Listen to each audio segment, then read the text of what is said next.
একজন ফেসিবাদ বিরোধী আন্দোলনকারী আমাদের শহীদ ওসমান হাদি ভাই যখন তার মৃত্যুর কথা শুনে দল বল নির্বিশেষে জুলাই যোদ্ধারা দেশপ্রেমিক হাজারো ছাত্র জনতা তারা বিক্ষোভ মিছিল নিয়ে প্রতিবাদ জানিয়েছে। এই প্রতিবাদের মাঝে আমরা দেখেছি যে কিছু দুষ্কৃত লোক যারা স্বৈরাচারের কায়দায় বিভিন্ন জায়গায় ভাঙচুর করেছে, আগুন দিয়েছে, হামলা করেছে। কারা হামলা করেছে, কারা ভাঙচুর করেছে সেখানে ভিডিও ফুটেজ আছে বিভিন্ন সিসি ক্যামেরার মধ্যে। আমি প্রশাসনিকদের কাছে দৃষ্টি আকর্ষণ করছি, তাদেরকে শনাক্ত করে তারা কারা, তারা কি আসলে জুলাই যোদ্ধা না তারা অন্য কিছু, তাদেরকে ধরে তাদের রাষ্ট্রীয় আইনের মাধ্যমে তাদেরকে শাস্তির ব্যবস্থা করা হোক।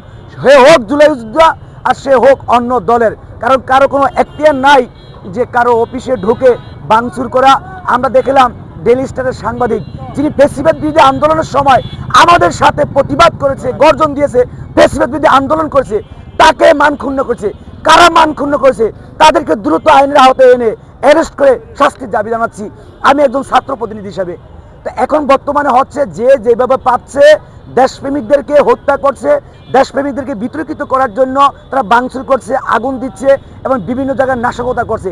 দেশপ্রেমিক ছাত্র জনতা কখনোই নাশকতা করতে পারে না, কখনোই আগুন দিতে পারে না, কখনো মানুষ হত্যা করতে পারে না। যারা এই ভাঙচুর করেছে, যারা প্রথম আলো অফিসে আগুন দিয়েছে, ডেইলি স্টারের সাংবাদিকদেরকে তারা এই মানক্ষুণ্ণ করেছে, দেখবেন প্রত্যেকের পিছনে আওয়ামী লীগের ট্যাগ লাগানো আছে। ধরে আনার পরে দেখবেন কেউ পোস্টেড নেতা, কেউ শেখ হাসিনার কাছের লোক, কেউ সাদ্দামের কাছের লোক, কে ছাত্রলীগের, বিভিন্নভাবে আন্দোলনের ভিতরে ঢুকে আন্দোলনকে বিতর্কিত করার জন্য তারা এই ধরনের কার্যক্রম চালিয়ে যাচ্ছে।